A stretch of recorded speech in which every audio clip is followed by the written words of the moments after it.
Hello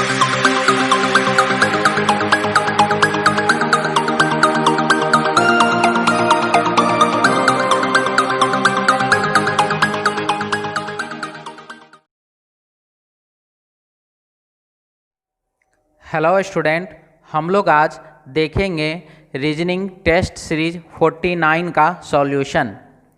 जैसा कि पहला क्वेश्चन दिया गया है, जिस प्रकार थर्मामीटर का संबंध डिग्री से है उसी प्रकार घड़ी का संबंध किससे है।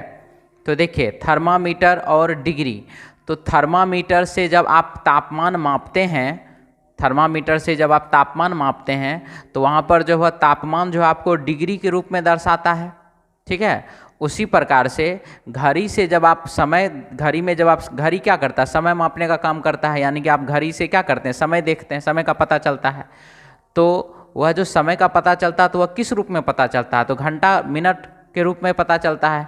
तो यहाँ पर हो जाएगा थर्मामीटर का संबंध डिग्री से है तो उसी प्रकार से घड़ी का संबंध घंटा से है।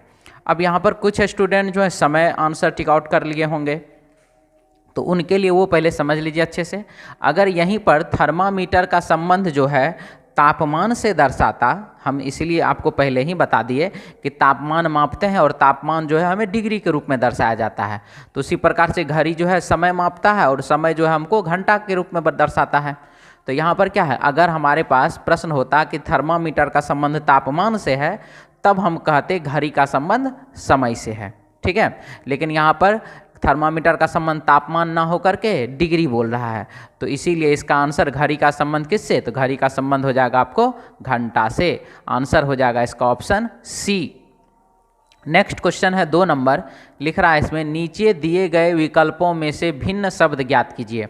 तो है चमेली एक फूल है, गुलाब भी एक फूल है और कमल भी एक फूल है, लेकिन गोभी जो है वो सब्जी है, वह फूल नहीं है, इसीलिए गोभी इसका आंसर हो जाएगा। तो 2 नंबर क्वेश्चन का आंसर हो जाएगा option D, option D. Next question है क्वेश्चन नंबर 3, लिख रहा है इसमें अंग्रेजी वर्णमाला में दाईं छोर से 10वें और बाईं छोर से 18वें अक्षर के बीच में कौन सा अक्षर होगा। तो देखिए, यह जो प्रश्न है, यह प्रश्न हमें कैसे बनाना है समझते हैं इसको। तो अंग्रेजी वर्णमाला में दाईं छोर से 10वें, तो होता क्या है, अंग्रेजी वर्णमाला में हम जब जेड के साइड से गिनती करते हैं, ए हो गया आपको बाएं साइड से, बी सी डी और एक्स वाई और जेड, ये हो जाएगा आपको दायां छोर, ठीक है। तो जब जेड के साइड से गिनती किया जाता है तो गिनती की संख्या को हम क्या करते हैं, 27 में से घटा देते हैं। तो 27 में से हमको किसको घटाना है, तो यहाँ पर है क्या बोला, दाईं छोर से 10वें, तो दाईं छोर से 10वें, तो 27 माइनस 10 कर दीजिए, हो जाएगा कितना, तो 17, ठीक है। और क्या बोला, दाईं छोर से 10वें और बाईं छोर से 18वें, और बाएं छोर से, तो ये तो अब हो गया किधर से, जो अक्षर दाएं से 10वां है वो बाएं से हो गया 17 नंबर पर, और बाएं से 18 नंबर पर। 2 अक्षर बोला ना कि दाएं से 10वां और बाएं से 18वां अक्षर के बीच में कौन सा अक्षर है। तो अब बताइए कि 17 नंबर लेटर और 18 नंबर लेटर के बीच में कुछ है क्या। 17 नंबर लेटर क्यू हो गया और 18 नंबर लेटर आर हो गया, इस दोनों के बीच में कुछ और है क्या, नहीं है। इसीलिए हमारे प्रश्न का आंसर हो जाएगा कोई भी अक्षर नहीं है, कोई भी अक्षर नहीं है, और ऑप्शन हो जाएगा इसका डी, कोई भी अक्षर नहीं, आंसर हो जाएगा ऑप्शन डी। नेक्स्ट क्वेश्चन है क्वेश्चन नंबर 4, लिख रहा है इसमें यदि किसी सांकेतिक भाषा में SONI को TRSP लिखते हैं, ठीक है, तो MONA मोना को क्या लिखा जाएगा। तो देखिए, S और T हुआ +1, O और R हो गया आपको +3, N और S हो गया आपको +5, और यहाँ पर हो गया आपको +7। तो +1 +3 +5 और +7, यही सेम सिचुएशन हम यहाँ भी लागू करेंगे, +1 +3 +5 और +7, तो हो जाएगा क्या, NRSH। तो हमारे प्रश्न का आंसर हो जाएगा NRSH, और इसका ऑप्शन हो जाएगा बी, ऑप्शन हो जाएगा बी। नेक्स्ट क्वेश्चन है 5 नंबर, लिख रहा है इसमें किसी सांकेतिक भाषा में 1, 2, 3 का अर्थ है ब्राइट लिटिल बॉय, 1, 4, 5 का अर्थ है टॉल बिग बॉय और 6, 3, 7 का अर्थ है ब्यूटीफुल लिटिल फ्लावर हो, तो इस सांकेतिक भाषा में ब्राइट के लिए कौन सा अंक प्रयोग किया गया है। तो हमको इसमें जो है ब्राइट शब्द के लिए, ब्राइट के लिए कौन सा कोड दिया गया है वह हमको बताना है। तो देखिए सबसे पहला चीज़ हम इसमें देखेंगे कि ब्राइट है कहाँ पर लिखा हुआ, तो ब्राइट है यहाँ लिखा हुआ, और कहीं है क्या, और किसी भी दूसरे जगह पर ब्राइट लिखा हुआ नहीं है। तो जब और किसी भी दूसरे जगह पर ब्राइट लिखा हुआ नहीं है तो इसका मतलब है कि 1, 2, 3 ये जो है इसी में से ब्राइट का कोई ना कोई कोड होगा, और वो किसी भी दूसरे स्थान पर नहीं है तो उसका कोड भी किसी दूसरे स्थान पर नहीं मिलेगा। तो हमने देखा 1 और 1 जब मिल रहा है तो 1 तो कभी भी ब्राइट का कोड नहीं हो सकता है, क्यों, क्योंकि ये दो जगह मिल रहा है। इसीलिए 2 और 3 हमने देखा यहाँ 3 है और यहाँ भी 3 है, तो 3 भी मिल रहा है, तो हमारा प्रश्न का आंसर 3 भी नहीं हो सकता है क्योंकि ये भी मिल रहा है। 1, 2, 3 का अर्थ है ब्राइट लिटिल बॉय, तो इसका मतलब 1, 2, 3 में से ही कोई आंसर होगा, तो 6 तो हो ही नहीं सकता, तो बचा क्या 2, हमारे प्रश्न का आंसर हो जाएगा 2, ऑप्शन हो जाएगा सी, ऑप्शन सी। क्वेश्चन नंबर 6 है, लिख रहा है इसमें अशोक किसी बिंदु P से, तो यह डायरेक्शन डिस्टेंस का क्वेश्चन है, तो चलिए इसको देखेंगे। नॉर्थ, ईस्ट, साउथ, वेस्ट, इधर है दायां किनारा और इधर है बाएं किनारा, ठीक है। क्या लिखा गया, अशोक किसी बिंदु P से दक्षिण की ओर 10 मीटर चाहता है, किस दिशा में जाता है, तो दक्षिण दिशा में। कितना जाता है, तो 10 मीटर। इसके बाद वह 20 मीटर पश्चिम की ओर जाता है, 20 मीटर हो गया पश्चिम दिशा की ओर। इसके बाद वह 10 मीटर दक्षिण की ओर जाता है, 10 मीटर जाता है किधर, तो दक्षिण दिशा की ओर। फिर क्या बोला, इसके बाद वह 20 मीटर पूरब की ओर जाता है, 20 मीटर वो चला गया पूरब की ओर। और इसके बाद अंत में 5 मीटर उत्तर की ओर चलकर, अंत में 5 किलोमीटर उत्तर की ओर चलता है, चलकर बिंदु Q पर पहुंच जाता है। बहुत अच्छा, बताएं कि P से Q तक की सीधी दूरी कितनी होगी। तो देखिए इस टाइप के क्वेश्चन में क्या करते हैं, अपोजिट डायरेक्शन को क्या करते हैं, घटाते हैं। तो ईस्ट और वेस्ट 20 और 20 घटा दिए, 0 हो गया। अपोजिट डायरेक्शन को क्या करते हैं, घटाते हैं, 10, 5 घटा दिए, यहाँ पर हो गया कितना, 5। तो अब यहाँ पर है सेम डायरेक्शन, अपोजिट डायरेक्शन को घटाते हैं और सेम डायरेक्शन को क्या करते हैं, सेम डायरेक्शन को जोड़ते हैं, सेम डायरेक्शन को जोड़ते हैं। तो 10 और 5 कितना हो गया, 15, और किस दिशा में, तो दक्षिण दिशा में। यानी कि सीधी दूरी का बात करें तो 15 मीटर, और अगर 15 मीटर और यदि हम दिशा का बात करते तो दक्षिण। तो हमारे प्रश्न का आंसर हो जाएगा 15, ऑप्शन हो जाएगा इसका, ऑप्शन हो जाएगा इसका डी। प्रश्न का आंसर हो जाएगा 15, ऑप्शन हो जाएगा डी। नेक्स्ट क्वेश्चन है क्वेश्चन नंबर 7, लिख रहा है इसमें एम भाई है एन का। एम कौन है, तो भाई है, एम भाई है एन का। इसके बाद बोला के बहन है एम की, के जो है वह बहन है एम की, तो ना तो यहाँ के है ना तो यहाँ एम है। चलिए आगे बढ़ते हैं, के बहन है एम की। इसके बाद के बहन है एम की, हाँ है, तो के जो है वह बहन है एम की। इसके बाद बोला गया पी भाई है ओ का, ना तो पी है ना तो ओ है। आगे बढ़िए, ओ बेटी है एन की, और ओ जो है वह पुत्री है एन की। और क्या बोला, के जो है पी भाई है ओ का, पी भाई है ओ का। क्लियर, यहाँ तक तो ठीक है। इसके बाद क्या बोल रहा है वो देखिए, इसके बाद बोला जा रहा है इसमें कि बताइए कि पी का चाचा कौन है। एन का जेंडर तो क्लियर नहीं है, एन माता भी हो सकती है और एन पिता भी हो सकता है, और चूंकि हमारे पास विकल्प जो है वो उस प्रकार का कुछ है नहीं, तो हमको यहाँ पर एन को पिता ही मानना पड़ेगा। तो एन हो गया पिता, तो एन पिता, तो पिता का भाई कौन, चाचा, और पिता की बहन कौन, तो फुआ। तो एम जो है वो हो जाएगा चाचा, एम जो है हो जाएगा चाचा, और पी हो जाएगा भतीजा, और के जो है के हो जाएगा कौन, तो के हो जाएगा फुआ, के हो जाएगी फुआ, बुआ, पिता की बहन, तो हमारे प्रश्न का आंसर हो जाएगा एम। पी का चाचा कौन है? तो पी का चाचा एम है। प्रश्न का आंसर हो गया एम, और एम दिया गया आपको ऑप्शन सी में, तो प्रश्न का आंसर हो जाएगा ऑप्शन सी।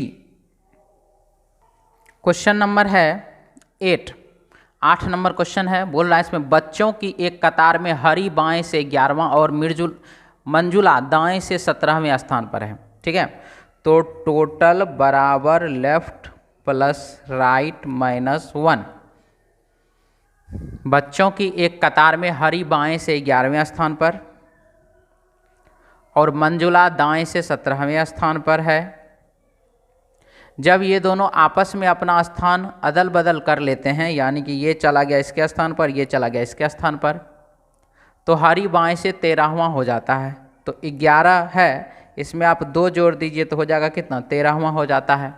तो बताएं कि मंजुला का दाएं से नया स्थान क्या होगा? तो मंजुला में भी आप 2 जोड़ दीजिए, हो जाएगा कितना? 19। यानी कि मंजुला जो है दाएं से 19वें स्थान पर चली जाती है। आंसर इसका हो जाएगा ऑप्शन डी। आंसर हो जाएगा ऑप्शन डी।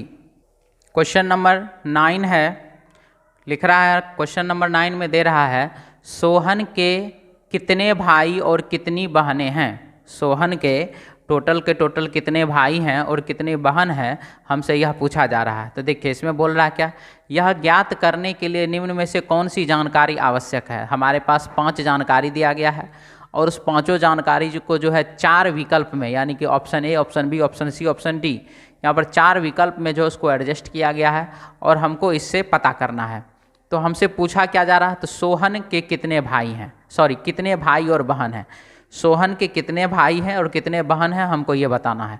तो चलिए सबसे पहला चीज़ आप देख लीजिए, इसमें पढ़ लेते हैं हम पहले। राजीव की 5 संतानें हैं, बहुत अच्छा। सीता सोहन की माँ है, यानी कि सोहन का चर्चा है 2 नंबर विकल्प में, हम इसका काम तो करेंगे ही करेंगे। इसके बाद सीता की 2 पुत्रियां रीता और गीता है। रीता के 3 भाई और जिनमें एक राम है।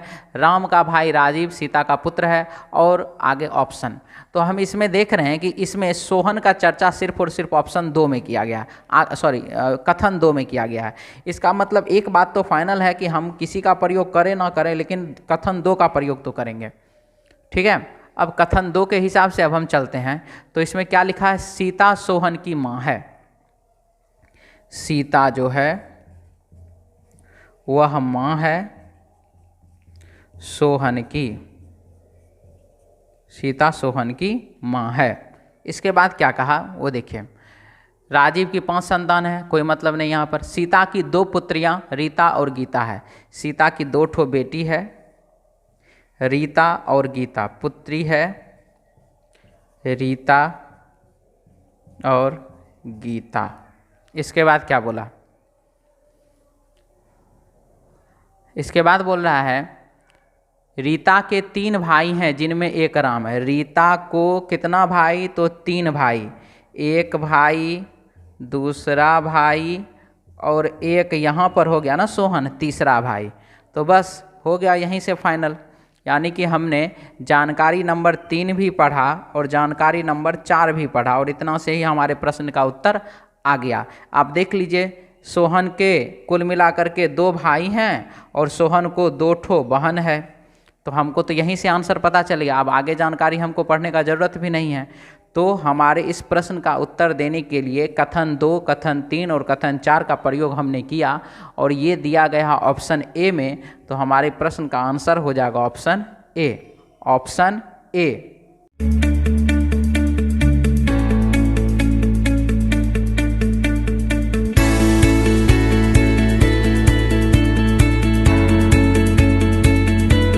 नेक्स्ट क्वेश्चन है क्वेश्चन नंबर 10। लिख रहा है इसमें 1930 के दशक में थोड़े से ही मुर्गी फार्म थे और अब इनकी संख्या काफ़ी बढ़ गई है। कहा जा रहा है कि 1930 का जो दशक था उस समय में बहुत ही कम मुर्गी फार्म था, यानी कि मुर्गी का जो पालन पोषण किया जाता है ऐसा बहुत ही कम था। और अब क्या हुआ है? तो अब उसका संख्या काफ़ी बढ़ गया है, बहुत ज़्यादा संख्या हो गया है मुर्गी फार्म का, यही कह रहा है। निम्नलिखित में से प्रत्येक कथन यदि वह सत्य है उसकी व्याख्या कर सकता था सिवाय इसके की। यानी कि हमारे प्रश्न में जो कहा गया कि निम्नलिखित, यानी कि आपके पास 4 ऑप्शन दिया गया है, इस 4 ऑप्शन में से उसका व्याख्या कौन कर सकता है, मुझे उससे कोई मतलब नहीं, सिवाय इसके, यानी कि कौन इस कथन का व्याख्या नहीं करता है मुझे वह चाहिए। ठीक है, कौन इस कथन का व्याख्यान नहीं करता है मुझे वह चाहिए। ठीक ना, यानी कि सीधा सीधा बात कह लें कि हमको जो इसमें से, जो चारों विकल्प में से जो विकल्प गलत होगा वही हमारा आंसर होगा। ठीक है, तो चलिए हम इसमें देखते हैं कि क्या क्या जा रहा है। तो पहला विकल्प इसमें बोल रहा है मुर्गी पालन पर अब बहुत से व्यावसायिक पाठ्यक्रम हैं। तो ये तो व्यावसायिक पाठ्यक्रम है, उसको ट्रेनिंग मिलता है, उसको पढ़ाया जाता है, तो इससे तो मुर्गी पालन और भी अधिक बढ़ेगा। तो ये तो उसके पक्ष में बोल रहा है, ये तो सही बोल रहा है। ऑप्शन बी, मुर्गी उत्पादों की मांग बहुत बढ़ गई है। तो बहुत ज़्यादा बढ़ गया है तभी तो मुर्गी फार्म बहुत ही ज़्यादा खुल रहा है, काफ़ी संख्या में बढ़ गया, इसीलिए तो ये तो उसके पक्ष में बोल रहा है, तो ये भी सही जा रहा है। ऑप्शन सी, अधिकाधिक संख्या में लोग शाकाहारी होते जा रहे हैं। अगर बाबू अधिक संख्या में लोग शाकाहारी होता तो मुर्गी फार्म तो और कम ना होता, मुर्गी का उत्पादन तो कम ना होता, मुर्गी उत्पादन कम होता। तब हम कहते कि नहीं, ज़्यादा आदमी शाकाहारी हो गया है, आदमी मीट मछली मुर्गा सब खाना बंद कर दिया है, तो इसीलिए जो है मुर्गी पालन कम करो। तो यह जो है क्या है, यह हमारे कथन के जो है विपक्ष में बोल रहा है। यानी कि यहाँ पर जो हमसे पूछा गया कि कौन इसका व्याख्या नहीं करता है, तो यही जो है ऑप्शन सी जो है यह व्याख्या नहीं करता है। ठीक है, इसलिए यही हो जाएगा हमारे प्रश्न का आंसर, यानी कि ऑप्शन सी। अब हम बात कर लें ऑप्शन डी का, मुर्गी फार्म के लिए बैंक ऋण दे रही है। तो बैंक ऋण दे रही है क्यों, ऋण देगी तो उससे क्या होगा, तो ऋण देगी तो उससे और भी ज़्यादा मुर्गी फार्म खुलेगा ना, बंद थोड़े ही होगा। तो ये भी तो पक्ष में ही जा रहा है। तो 10 नंबर क्वेश्चन का आंसर हो जाएगा option C, option C. Next question है 11 नंबर से लेकर के 14 नंबर क्वेश्चन। इसमें देखिए क्या कह रहा है, 6 व्यक्ति P Q R S T तथा यू 2 कतारों में, प्रत्येक कतार में 3 एक दूसरे के आमने सामने किसी क्रम में निम्नलिखित प्रकार खड़े हैं। तो 1 2 3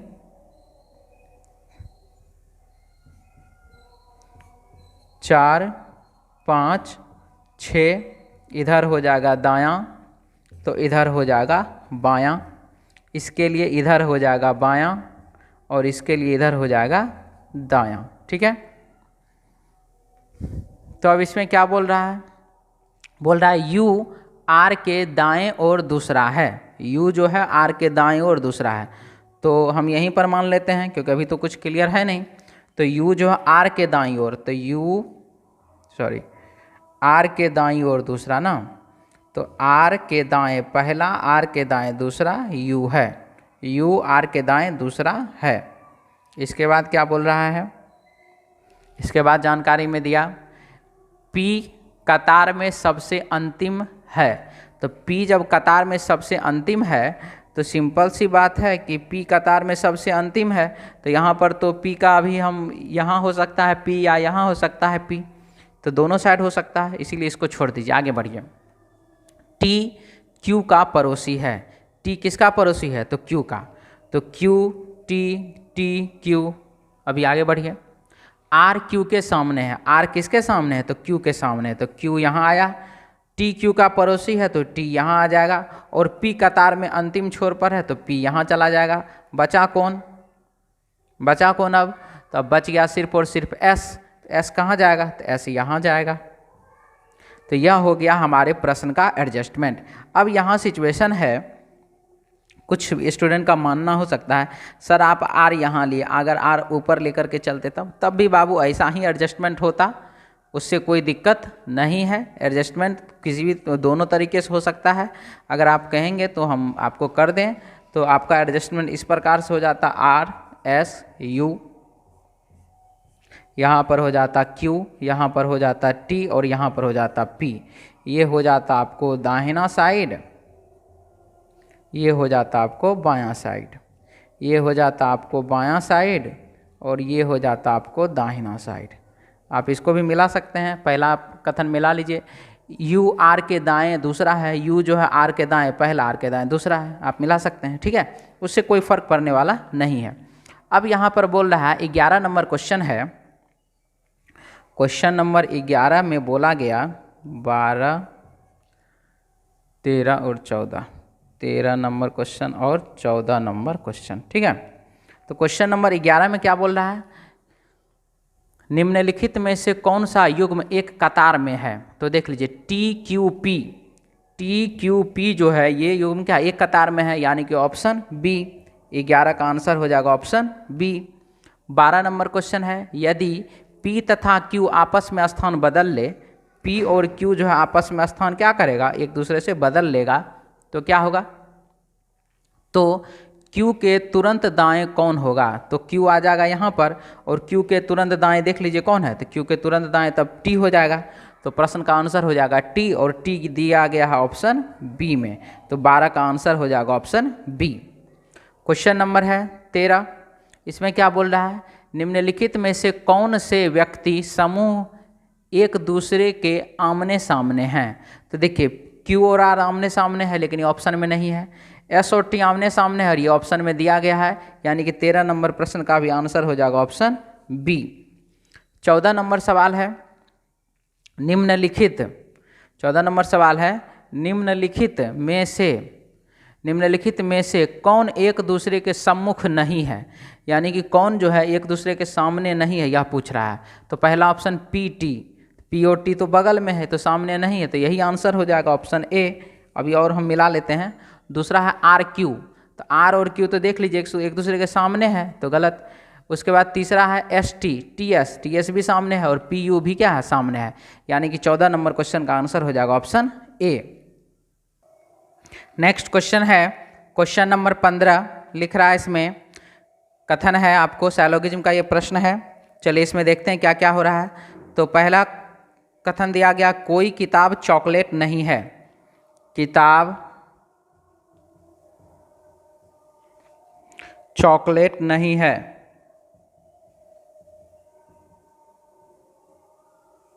ठीक है, कुछ चॉकलेट अंगूर है, कुछ चॉकलेट अंगूर है। अब यहाँ पर है निष्कर्ष एक, कुछ अंगूर चॉकलेट है, कुछ अंगूर चॉकलेट है, तो पहला निष्कर्ष क्या हो गया, सही। दूसरा है कुछ किताब अंगूर नहीं है, किताब जो है वो अंगूर नहीं है, तो यहाँ पर तो चलिए सही जा रहा है, यहाँ तो सही जा रहा है। लेकिन यही चीज़ जब हम दूसरे तरीके से हम यही डायग्राम जब बनाते हैं, क्या हो रहा है इसमें देखिए, कोई किताब चॉकलेट नहीं है, कोई किताब चॉकलेट नहीं है, कुछ चॉकलेट अंगूर है, कुछ चॉकलेट अंगूर है। अब इसी को हम दूसरे तरीके से बनाते हैं, ठीक है। तो कोई किताब चॉकलेट नहीं है, कोई किताब चॉकलेट नहीं है। इसके बाद कुछ चॉकलेट अंगूर है, कुछ चॉकलेट अंगूर है, और इसमें मैंने अंगूर को क्या किया, अंगूर को मैंने इसमें किताब से अटैच कर दिया है, ठीक है। तो अब यहाँ पर जो है दूसरा नंबर निष्कर्ष कि कुछ किताब अंगूर नहीं है, अगर हम इसको थोड़ा सा और बढ़ा दें, यहाँ से ले लें, तो देखिए किताब सारा का सारा किताब क्या अंगूर के अंदर जा रहा है, सारा का सारा किताब जो है वो अंगूर के अंदर जा रहा है। तो इस हिसाब से यहाँ क्या हो रहा है, तो इस हिसाब से यहाँ सीधा सीधा हो रहा है कि दूसरा नंबर एक कथन से दूसरा नंबर एक डायग्राम से दूसरा नंबर निष्कर्ष एक डायग्राम से सही जा रहा है और एक डायग्राम से गलत जा रहा है, और जब एक से सही और एक से गलत होता है तो वह निष्कर्ष क्या होता है, गलत होता है, ठीक है। तीसरा है कुछ चॉकलेट किताब नहीं है, कुछ चॉकलेट जो है वह किताब नहीं है, कुछ चॉकलेट किताब नहीं है, चॉकलेट किताब नहीं है, दोनों तरीके से सही जा रहा है, ऑप्शन हो गया तीसरा सही है, निष्कर्ष तीसरा सही। चौथा है कोई चॉकलेट किताब नहीं है, कोई चॉकलेट किताब नहीं है, सही, कोई चॉकलेट किताब नहीं है, यहाँ से भी सही। तो पहला सही, दूसरा गलत, तीसरा सही और चौथा सही। तो हमारे प्रश्न का आंसर हो जाएगा ऑप्शन सी, ऑप्शन सी। अब यही क्वेश्चन हम लोग 150 वाले रूल से बना करके देखेंगे। कोई नहीं तो 100, यहाँ भी 100, कुछ तो यहाँ 50, यहाँ भी 50 कुछ, तो यहाँ पर 50, यहाँ पर भी 50 कुछ नहीं, तो यहाँ पर 50, यहाँ पर 100 कुछ नहीं, तो यहाँ पर 50 और यहाँ पर 100 कोई नहीं, तो यहाँ पर 100 और यहाँ पर भी 100। ठीक है, अब हम लोग बनाएंगे इसको। क्या है इसमें? कुछ अंगूर चॉकलेट है, कुछ अंगूर चॉकलेट, अंगूर यहाँ पर चॉकलेट यहाँ पर, कुछ अंगूर चॉकलेट, अंगूर यहाँ पर चॉकलेट यहाँ पर, तो ये क्या गया? पॉजिटिव, ये भी पॉजिटिव। अंगूर 50, अंगूर 50, चॉकलेट 50, चॉकलेट 50, पहला निष्कर्ष सही। दूसरा है कुछ किताब अंगूर नहीं है, किताब अंगूर नहीं है, किताब यहाँ पर, अंगूर यहाँ पर, अंगूर है यहाँ पर 100 और अंगूर यहाँ पर जा रहा, सॉरी अंगूर है यहाँ पर 50, यहाँ पर अंगूर जा रहा है 100, तो 50 कभी भी 100 बनेगा? नहीं बनेगा, दूसरा निष्कर्ष गलत। तीसरा है कुछ चॉकलेट किताब नहीं है, चॉकलेट किताब नहीं है, तो चॉकलेट 100, चॉकलेट 100, किताब 100, किताब 100। अब यहाँ पर क्या, सॉरी चॉकलेट 50 है, यहाँ 100 और चॉकलेट 100 और यहाँ पर चॉकलेट 50, तो 100 तो 50 बन सकता है।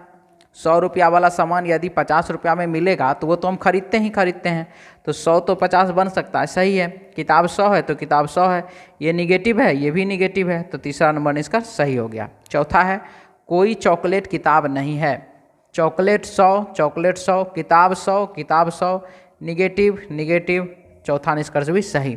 तो पहला सही, दूसरा गलत, तीसरा सही और चौथा भी सही। आंसर हो जाएगा इसका option C, option C. Question नंबर है 16, लिख रहा है कुछ कूलर फुलवारी है, कुछ कूलर फुलवारी है। इसके बाद कुछ कूलर पंखा है और कुछ कूलर क्या है? तो पंखा है। अब है पहला निष्कर्ष, कुछ पंखा फुलवारी है, तो कुछ पंखा जो है वो फुलवारी हो रहा है क्या? नहीं हो रहा है, गलत। दूसरा है कुछ सभी पंखा कूलर है, सभी पंखा जो है वो कूलर के अंतर्गत है क्या? नहीं है, ये भी गलत। तीसरा है कुछ पंखा कूलर है और कुछ पंखा कूलर है, ये बात क्या हो जा रहा है? सही।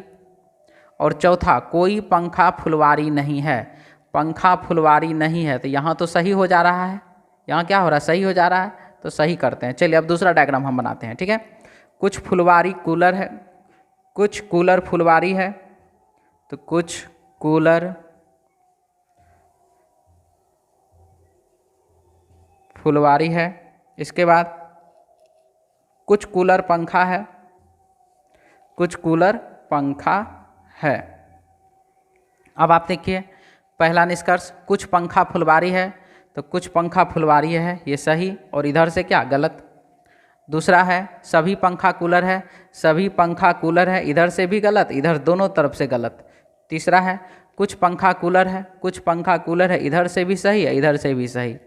और चौथा है कोई पंखा फुलवारी नहीं है, पंखा फुलवारी नहीं है, इधर से गलत और इधर से सही।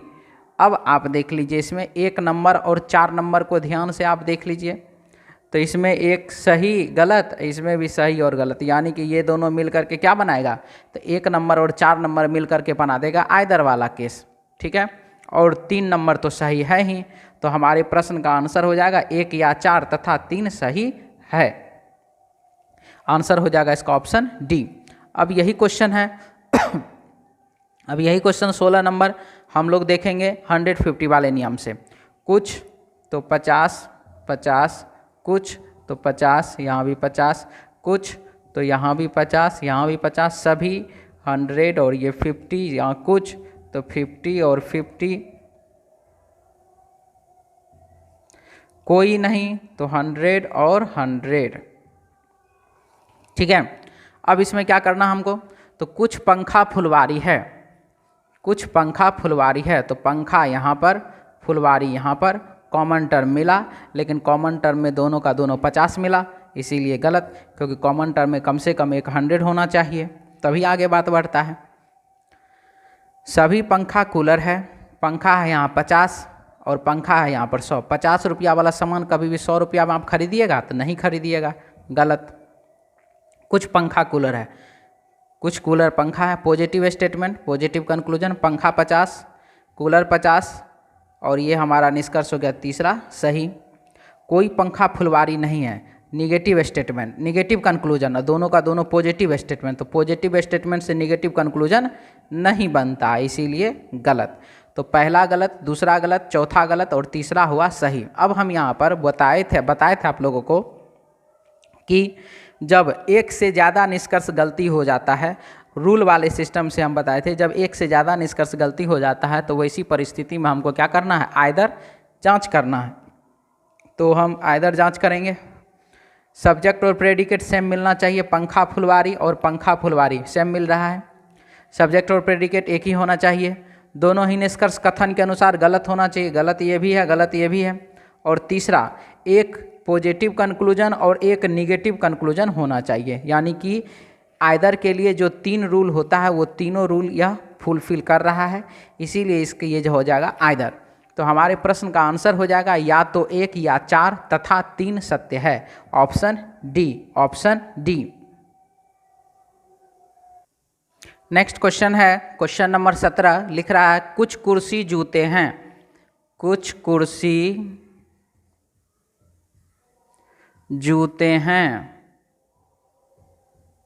जूते हैं। उसके बाद कुछ जूते छरी हैं, और कुछ जूते जो हैं वह क्या हैं, तो छरी है, कुछ जूता छरी है।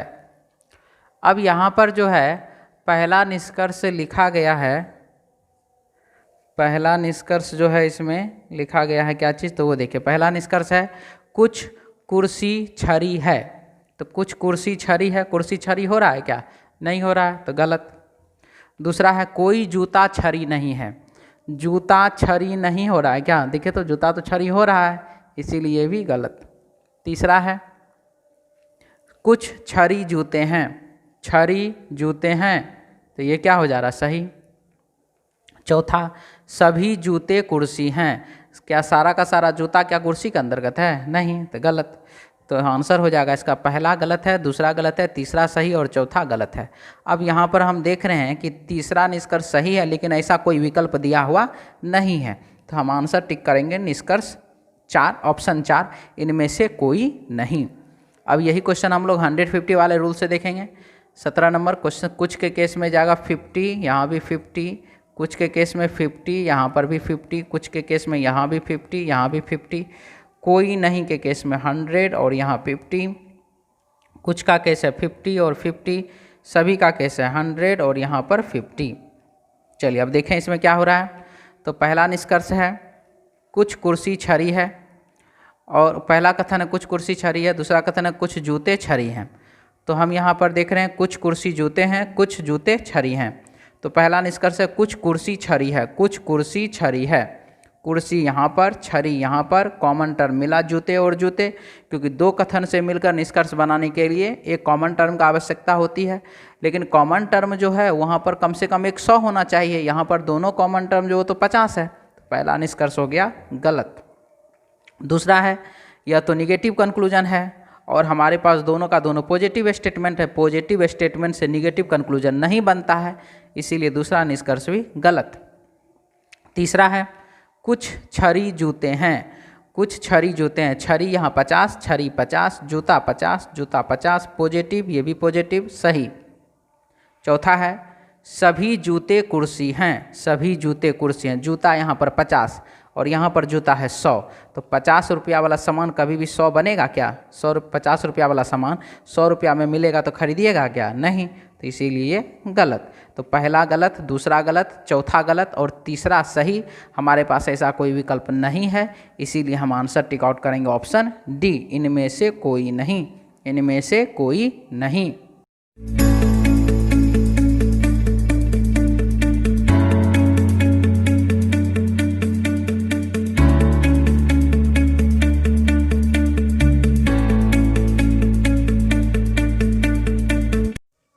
नेक्स्ट क्वेश्चन है क्वेश्चन नंबर 18, बोला गया इसमें समस्त तृतीय विश्व में खाद्य उत्पादन, भंडारण एवं विक्रय में पुरुषों से महिला अधिक संलग्न है। यानी कि यहाँ पर बोला गया कि तृतीय विश्व का खाद्य स्थान, खाद्य उत्पादन है, भंडारण है और विक्रय है, इन सभी में जो है क्या है, तो पुरुष से अधिक महिला संलग्न है, यानी कि पुरुष की अपेक्षा जो है महिला इसमें ज़्यादा संलग्न है, यह बोल रहा है। AFO रिपोर्ट, और यह जो है क्या है, एक रिपोर्ट है। रिपोर्ट कैसे बनता है, तो रिपोर्ट जो पूरा का पूरा विवरण लेने के बाद ही बनता है, यानी कि उस पर पूरा रिसर्च होता है, पूरा जानकारी इकट्ठा किया जाता है, तभी रिपोर्ट बनता है। तो यह FAO का रिपोर्ट है। तो निष्कर्ष नंबर 1 दिया गया, यदि तृतीय विश्व में कृषि के उत्पादन में वृद्धि करनी है तो पुरुषों से अधिक महिलाओं को कृषि के नए तरीकों का प्रशिक्षण प्रदान किया जाना चाहिए। तो देखिए, जब यहाँ पर सिंपल सी बात है, जब पुरुष से ज़्यादा महिला ही संलग्न है, जब खेती का काम, भंडारण का काम, उत्पादन का काम पुरुष के अपेक्षा महिलाएं जब ज़्यादा ध्यान दे रही है, तो सिंपल सी बात है, उसका तौर तरीका, उसको बनाने का तरीका, उसके बारे में कुछ भी जो हमें बताना पड़ेगा, वह प्रशिक्षण जो देना पड़ेगा, तो वह प्रशिक्षण किसको देंगे, तो महिलाओं को ही ना देंगे। तो यहाँ जो बोला गया कि तृतीय विश्व में कृषि के उत्पादन में वृद्धि करनी है तो पुरुष से अधिक महिलाओं को कृषि के नए तरीकों का प्रशिक्षण प्रदान किया जाना चाहिए, तो यह पूर्णतः सही है।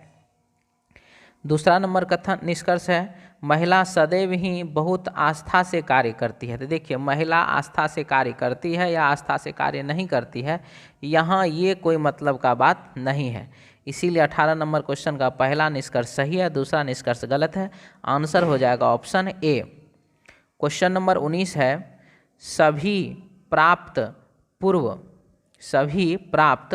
पूर्व अभिलेखों से यह स्पष्ट है कि, यानी कि कुछ अभिलेख है और वह अभिलेख क्या है, तो वह पूर्व में ही प्राप्त हो गया है, यानी कि पहले से ही वह प्राप्त हो चुका है, पहले से ही वह हमारे पास है।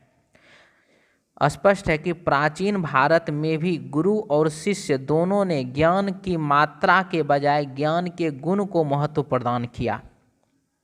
यहाँ पर कहा जा रहा है कि हमारे पास जो अभिलेख है, उस अभिलेख से जो हमें स्पष्ट रूप से जो पता चला है, वो पता यह चला है कि प्राचीन भारत में गुरु और शिष्य दोनों ने ज्ञान का मात्रा, यानी कि अधिक सीखने के बजाय हम ज़्यादा से ज़्यादा सीखेंगे, इस पर ध्यान नहीं दिया।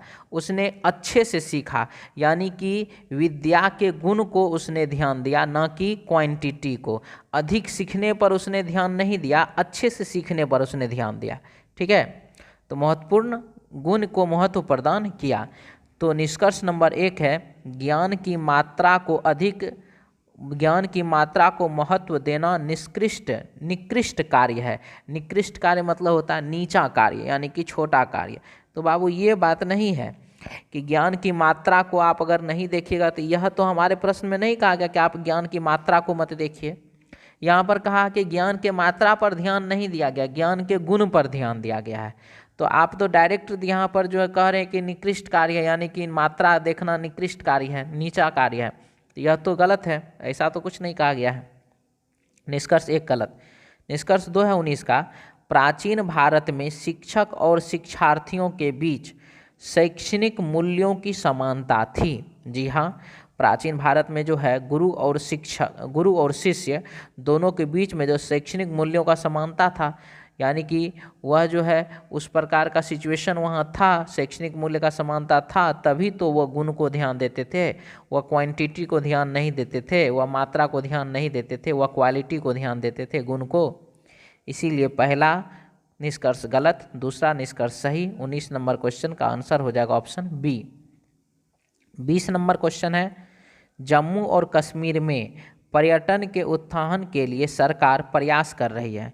जम्मू कश्मीर में पर्यटन का उत्थान के लिए, पर्यटन को बढ़ावा देने के लिए सरकार क्या कर रहा है, प्रयास कर रही है। तो निष्कर्ष नंबर 1 है, राजनीतिक अशांति ने पर्यटन उद्योग को समाप्त कर दिया है। तो ये बात तो क्या है, सही है, क्योंकि यहाँ पर सीधा बात है कि जम्मू कश्मीर में पर्यटन के उत्थान के लिए सरकार जब प्रयास कर रही है, तो वहाँ पर किसी न किसी प्रकार का अशांति तो है। तो कश्मीर में राजनीतिक अशांति ने पर्यटन उद्योग को समाप्त कर दिया है, यह पूर्णतः क्या है, सही है। दूसरा है, हवाई भाड़ा में विशेष प्रकार की रियायत की घोषणा की गई है। तो हवाई भाड़ा कहाँ के लिए, विदेश के लिए। अपने देश के लिए, कहाँ के लिए? आप हवाई किराया कहाँ का बात कर रहे हैं आप? ऐसा तो कुछ चर्चा, ऐसा तो हमारे प्रश्न में कहीं चर्चा भी नहीं है, और हमें परिकल्पना 2 से यह पता भी नहीं चल रहा है कि कहाँ का हवाई किराया, क्या हवाई किराया। इसीलिए 20 नंबर क्वेश्चन का पहला परिकल्पना सही है, दूसरा परिकल्पना गलत है। आंसर हो जाएगा 20 का ऑप्शन ए। क्वेश्चन नंबर 21 है, एक अभ्यर्थी को साक्षात्कार का बुलावा पत्र आया। पत्र के एक वाक्य में कहा गया कि यात्रा खर्च यदि आपको स्वयं वहन करना होगा, यात्रा खर्च आदि आपको स्वयं वहन करना होगा, यानी कि यात्रा करने में जो भी खर्च होता है वह आपको स्वयं अपना वहन करना होगा, यानी कि आपको जो है किराया, अपना किराया दे करके अपने खर्च पर वहाँ आना है। जैसे कि देखिए, यदि आपको बैंक में नौकरी होता है, यदि आपको रेलवे में नौकरी होता है, तो जब फाइनल हो जाता है नौकरी तो रेलवे आपको पास देती है, बैंक जो है वो भी आपको पास देती है, यानी कि टिकट देती है। साथ ही साथ वह खाने पीने का खर्च भी, रास्ते का जो भी खाने पीने का खर्च होता है वो भी उठाती है। ठीक है, ये बैंक में भी होता है और रेलवे में भी होता है। तो यहाँ जो कहा गया कि यदि आपको यहाँ जो कहा गया है कि यात्रा खर्च आदि आपको स्वयं वहन करना होगा, यानी कि आपको जो भी खर्च लगेगा आपको यहाँ आने में वह आपको स्वयं देना है। ठीक है, तो परिकल्पना नंबर 1 है, यदि विद्यार्थी को यह स्पष्ट नहीं किया जाता तो वे लोग यात्रा खर्च का दावा करते। हाँ, एकदम करते, क्योंकि बहुत सारी चीज़ों में दिया जाता है, इसीलिए वो दावा करते। यहाँ पर इसलिए जो क्लियर लिख दिया है कि हम आपको यात्रा खर्च नहीं देने वाले हैं, आप अपने खुद के यात्रा खर्च से आइए, इसीलिए परिकल्पना 1 हो गया सही। दूसरा है, कई संगठन साक्षात्कार में बुलाए अभ्यर्थियों के यात्रा भत्ता का वहन करते हैं। जी हाँ, तभी तो उसने यह बात क्लियर रूप से लिखा है कि हम आपको यात्रा भत्ता देने वाले नहीं हैं, हम आपको किराया देने वाले नहीं हैं, वो आप अपने खर्चे पर आइए। इसीलिए 21 नंबर क्वेश्चन का पहला परिकल्पना सही है, दूसरा परिकल्पना भी सही है। आंसर हो जाएगा 21 का ऑप्शन डी। नेक्स्ट क्वेश्चन है क्वेश्चन नंबर 22, लिख रहा है इसमें, दुकानदार आदमी को कई तरह से ठगता है, वह अधिक दाम लेता है। सबसे पहला बात वो क्या बोला, वह अधिक दाम लेता है, कौन? तो दुकानदार। घटिया सामान देता है, दूसरा हो गया ये कि दाम भी अधिक लेता है और सामान भी खराब देता है, घटिया सामान देता है। और इसके बाद क्या बोला, उनमें से कई उस समय चालाकी करते हैं जब वह तराजू का प्रयोग करते हैं, यानी कि तराजू का प्रयोग करते हैं और वह चालाकी क्या करते हैं, तो उसको सामान कम देते हैं। ठीक है, यानी कि वजन भी कम देते हैं, ऐसा कहा जा रहा है। तो कार्रवाई नंबर 1 है, सरकार द्वारा ऐसे दुकानदार को दंडित करना चाहिए। सबसे पहला चीज़ यहाँ पर, जब आप दुकानदार का ये सिचुएशन देख रहे हैं कि वहाँ पर अधिक दाम लिया जाता है, वह घटिया सामान देता है और वह तराजू का भी प्रयोग कर रहा है, उल्टा पुल्टा करता है वजन में, तो वहाँ पर आप सरकार को ढूंढने जाइएगा तब तो बहुत टाइम लगेगा ना। हाँ, सीधी सी बात है, आप खुद दंडित कर दीजिए, खुद दंडित कर दीजिए। कहने का सेंस है कि आप जो है वहाँ पर केस कर सकते हैं, लेकिन इस प्रकार का केस चलते चलते बहुत टाइम लग जाएगा, और बहुत टाइम लग जाएगा इसमें तो फिर दिक्कतें हैं। कंज्यूमर फॉर्म जो है, कंज्यूमर फॉर्म को अगर आप फ़ोन करते हैं, कॉल करते हैं तो कार्रवाई तो होगी, लेकिन कार्रवाई में समय लगेगा ना। अब यहाँ पर बात है, सरकार इसके लिए क्या करेगा? सरकार इसके लिए नियम निर्देश बना सकता है, लेकिन सरकार ऐसे दुकानदारों को दंडित करेगी जब वह उस प्रकार का दोषी पाया जाएगा, तभी तो ऐसा कुछ होगा। तो इसीलिए यह कार्रवाई जो है अभी तत्काल या उचित कार्रवाई के रूप में नहीं माना जाएगा। ठीक है, इसीलिए पहला कार्रवाई हो गया गलत। दूसरा कार्रवाई क्या है, आगामी आदमी को इस तरह के ठगने वाले दुकान में नहीं जाना चाहिए। तो यह पूर्णतः सही कार्रवाई होगा कि वहाँ पर जो है उस प्रकार का जो ठगने वाला जो दुकान है उस सब दुकान में आदमी को, ग्राहक को जाना ही नहीं चाहिए। और तो खुद उस समझ में आ जाएगा कि मेरे पास ग्राहक नहीं आ रहा तो मुझे क्या करना चाहिए। इसीलिए पहला कार्रवाई हुआ गलत, दूसरा कार्रवाई हुआ सही। इसीलिए प्रश्न का 22 का आंसर हो जाएगा इसका option B, option B. Next है हमारे पास प्रश्न दिया गया है 23 नंबर क्वेश्चन से लेके 26 नंबर क्वेश्चन। यह जो है पैसेज का प्रश्न है। चलिए देखते हैं पैसेज का प्रश्न, इससे पहले भी आप लोग बहुत बार बना चुके हैं। तो देखिए क्या है इसमें, लेखक इस पर बल देता है, लेखक इस बात पर बल देता है कि इस किताब को केवल प्रशिक्षक के रूप में नहीं समझना चाहिए। कोई भी अभ्यास किसी प्रशिक्षित शिक्षक की देखरेख एवं पूर्ण चिकित्सकीय जांच के बिना आरंभ नहीं करना चाहिए। फिर भी पर बहुत ही अच्छा होगा यदि किसी व्यवहारिक योगा अभ्यास के महत्वपूर्ण विशेषज्ञों पर विस्तार पूर्वक वर्णन और अच्छे बिंदुओं को पुख्ता स्रोत पक्के साधन के रूप में लिया गया है। देखिए यहाँ पर हम तो एक बात तो समझ में आ गया, यहाँ एक किताब का बात किया जा रहा है और वो किताब जो वो योग से संबंधित है। ठीक है, तो 23 नंबर क्वेश्चन है, पुस्तक प्रशिक्षक का एक अच्छा विकल्प है। तो यहाँ पर जो है प्रश्न में कहा गया है कि लेखक इस बात पर बल देता है कि इस पुस्तक को केवल प्रशिक्षक के रूप में नहीं समझना चाहिए। तो जब वो बोल रहा है कि इस किताब को प्रशिक्षक के रूप में नहीं समझना चाहिए, तो यहाँ पर जो हम कह रहे हैं 23 नंबर क्वेश्चन में पुस्तक प्रशिक्षक का एक अच्छा विकल्प है, तो यह बात तो सही नहीं ना होगा। इसीलिए क्वेश्चन नंबर 23 का आंसर हो जाएगा इसका ऑप्शन सी, यानी कि निष्कर्ष निश्चित रूप से असत्य है। ठीक है, ऑप्शन सी। 24 नंबर क्वेश्चन है, योग्य अभ्यास के बिना चिकित्सकीय जांच को प्रारंभ करना हानिकारक है।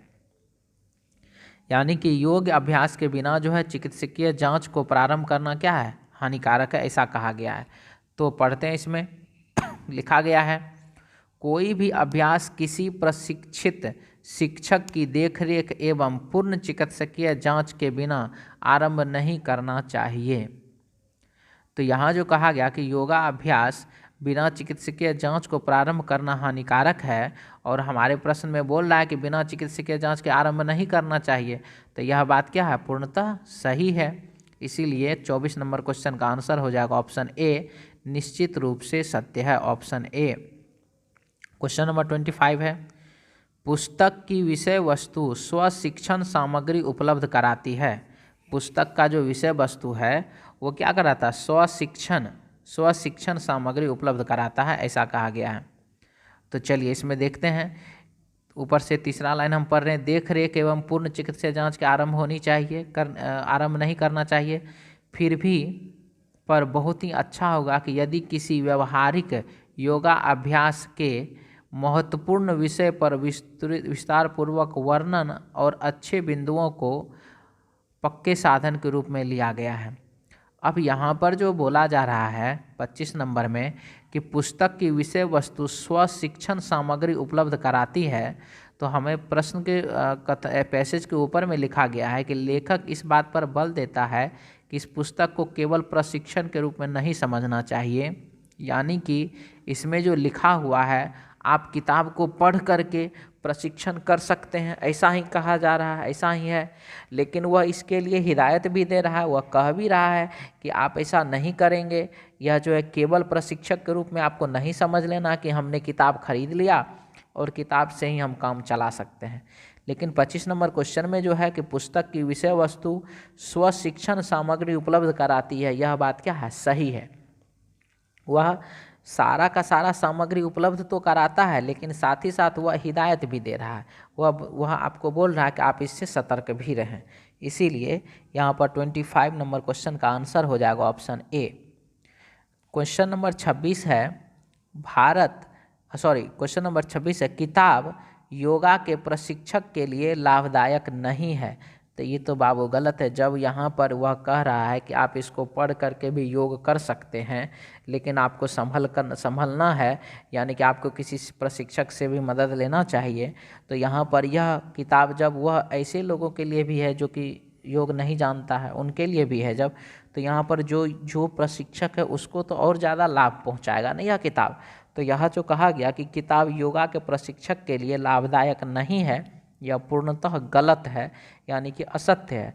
तो 26 नंबर क्वेश्चन का आंसर हो जाएगा निष्कर्ष संभवतः असत्य। हेलो स्टूडेंट, ऑप्शन हो जाएगा अब हर रोज हमारे YouTube चैनल पर रीजनिंग टेस्ट सीरीज का सॉल्यूशन अपलोड किया जाएगा। आप सभी हमारे चैनल को ज़्यादा से ज़्यादा शेयर कीजिए, लाइक कीजिए, सब्सक्राइब कीजिए, साथ ही साथ बेल आइकन भी ज़रूर दबाइए। Thank you.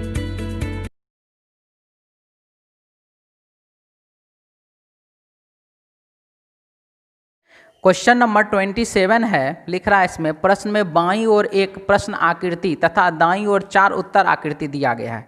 ठीक है, तो बाईं ओर एक प्रश्न आकृति दिया गया है, तो हमको क्या करना है, उस प्रश्न आकृति को देखना है।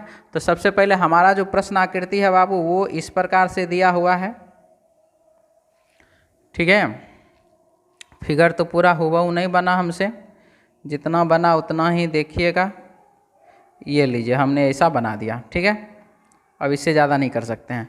अब यहाँ पर क्या कह रहा है इसमें, अब इसमें जो है ये लाइनिंग एक यहाँ से यहाँ लाइनिंग गया, और इसमें जो है चांद इस प्रकार से बना हुआ, यहाँ पर सटा हुआ है लाइनिंग, लिए चांद सटा हुआ यहाँ पर, और यहाँ पर जो है एक लाइनिंग इस प्रकार से चांदे से बना हुआ है। ठीक है, अब हमको क्या करना है, हमको ऐसा ही आकृति ढूंढना है। तो ऐसा ही आकृति ढूंढना, तो आप देखिए सबसे पहला इसमें क्या हो रहा है, ये जो हमारा बीच वाला लाइनिंग है, इस बीच वाले लाइनिंग में चांद का ऊपर वाला सतह जो है, ये गोल वाला जो सतह वो सट रहा है। तो ऐसा आप देख लीजिए किस में है, तो ऐसा तो ऑप्शन ए में है, और ऑप्शन बी में है, और ऑप्शन सी में भी है, लेकिन ऑप्शन डी में ऐसा नहीं है। ऑप्शन ए, बी, सी और डी, तो डी में ऐसा नहीं है, तो हमने सबसे पहले ऑप्शन डी को हटा दिया। अब हम बात करते हैं ऑप्शन, अब देखिए इसमें क्या हो रहा है, एक का गोल वाला हिस्सा लाइन में सट रहा है, तो एक का ये वाला, ठीक है, स्ट्रेट लाइन, एक का कर्व लाइन सट रहा है, तो एक का स्ट्रेट लाइन है इधर है। और आप देख रहे हैं ऑप्शन सी में दोनों का दोनों तरफ से जो है कर्व लाइनिंग ही जो है इस लाइन के बीच में है। ठीक है, तो इसीलिए ये भी ऑप्शन गया, ऑप्शन सी भी गया। अब बचा ऑप्शन बी और ऑप्शन ए। अब आप ऑप्शन बी और ऑप्शन ए में देखिएगा कि जिस डाइस का, मतलब जिस आकृति का ये वाला हिस्सा आप देखिए, ये नीचे वाला हिस्सा, ये देखिए टेढ़ा लाइन इसके तरफ है, जो कि बाहर की तरफ निकला हो इधर से। और यहाँ पर आप देख रहे हैं ऑप्शन ए में देखेंगे तो यह जो है ऊपर की तरफ जा रहा है, जबकि यहाँ पर ये नीचे की ओर होना चाहिए था। जबकि यही जब आकृति आप ऑप्शन बी में जो आकृति दिया गया है, अब जब आप उसको देखते हैं,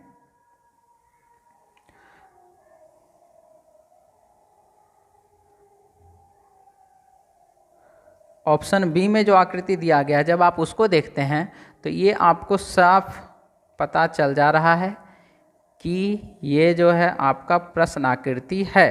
क्योंकि देख लीजिए, इसको आप क्या करेगा, ये ऐसे है, इसको जब आप रोटेट कीजिएगा तो ऐसे ही आएगा। ठीक है, और ये आप देख लीजिए, हमने ये इधर ये वाला सपाट वाला जो हिस्सा है इसका, ये वाला भाग, ये मैंने यहाँ रखा, इसको मैंने यहाँ गिराया, आप देख लीजिए ये इससे मिल रहा है कि नहीं मिल रहा है, मिल रहा है। तो हमारे प्रश्न के लिए यहाँ पर जो है आंसर इसका हो जाएगा ऑप्शन बी, आंसर हो जाएगा ऑप्शन बी। ठीक है, ऑप्शन बी आंसर हो जाएगा हमारे प्रश्न का, ऑप्शन बी, ऑप्शन बी। ठीक है, क्लियर है ये। नेक्स्ट क्वेश्चन है क्वेश्चन नंबर 28। इसमें आप देख रहे हैं प्रश्न में एक सर्कल यहाँ बना हुआ है, और इस सर्कल में क्या कर रहा है, तो ये लाइनिंग इस प्रकार से खींचा गया, और ये जो है इस प्रकार से बनाया हुआ है। ठीक है,